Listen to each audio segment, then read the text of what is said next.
Do any of these stories sound familiar? There's a young girl in your group who, just wants to meet with you for coffee. She's asked a number of times, and yet every time or right before you meet, you get a text from her saying, "Hey, I just can't make it today." Or there's a young man who, every time he comes to your group, it seems like if anything changes from what has happened other weeks, he just blows up.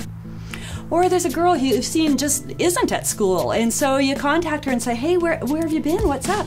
And she says, "I'm just having stomach aches every day, all the time. I can't go to school or even leave the house because my stomach is just in pain." These 3 kids might be examples of what it looks like to be anxious, what it looks like to be an anxious teenager. Anxiety right now is just off the charts with young people. We don't know why, we don't know what's changed, but we know that it's a reality in a lot of kids' lives. A few months ago in BC, there was a survey taken of some teenagers, and they found that 18% of them said that they had been so stressed in the last month that it had impaired their regular functioning in life. 18%, that's almost 20%. That's 1 out of every 5 kids is feeling so stressed that it just gets in the way of living life. As youth workers, we've just got to know how to deal with this. We've got to start understanding anxiety so that we can come alongside of these kids in a way that they will feel understood. There's a lot of ways you can understand anxiety better, but I think that's where it needs to start. There's a lot of websites like kidshelpphone.ca. It will give you a lot of information about anxiety and how that feels inside of the kid. But one of the best sources is to find one of these young people who has recognized themselves as anxious and ask them. Ask them how it feels inside, what's going on, what the thoughts are in their mind. They will help you understand anxiety, and in turn, you'll begin to understand them. And as you understand them, there's a few things you're going to need to remember as you're dealing with anxious kids. The first thing is, don't try to talk them out of it. Sometimes I think we kind of forget that anxiety isn't a logical thing. And we think if we can just talk this kid out of it, just, tell them they shouldn't feel that way, then they're going to feel better. But they're not. As we try to talk kids out of their anxiety, they actually become more anxious. In fact, they begin to feel more helpless, and they often just plain feel stupid for feeling that way. Don't try to talk kids out of their anxiety. Instead, try to understand how it's feeling for them. Try to empathize. Try to step into their shoes and feel what it would feel like to believe the things that they believe about the world.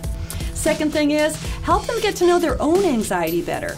Kids start to feel a lot less powerless when they begin to understand maybe some of the triggers that are going on inside of them. They begin to even understand how anxiety feels in their body, how it expresses itself. Because if you know your anxiety, you're not as afraid of it. Truth is, for most kids, one of the worst parts of anxiety is this whole thing where they start becoming anxious about getting anxious. They start to feel that the anxiety is growing inside of them, and they go, "Oh no, I'm going to get anxious. I'm going to make a fool of myself. It's going to come and there's nothing I can do about it." That's that powerlessness again that comes with anxiety. And if we can help kids begin to understand it within themselves, if we can give them information about it, help them realize they're not the only one, then some of that fear of the unknown gets robbed. Third thing, what you want to be able to do is you want to fight the urge to rescue. You're someone who's got compassion, that's why you're a youth worker, and you want to rescue kids, you want to help them, they're feeling anxious, and you want to fix it for them. But when we fix it for kids, we disempower them again. We cause them to feel even more helpless, more of a victim, because they aren't even good enough to fix this for themselves. Someone has to come in and rescue them.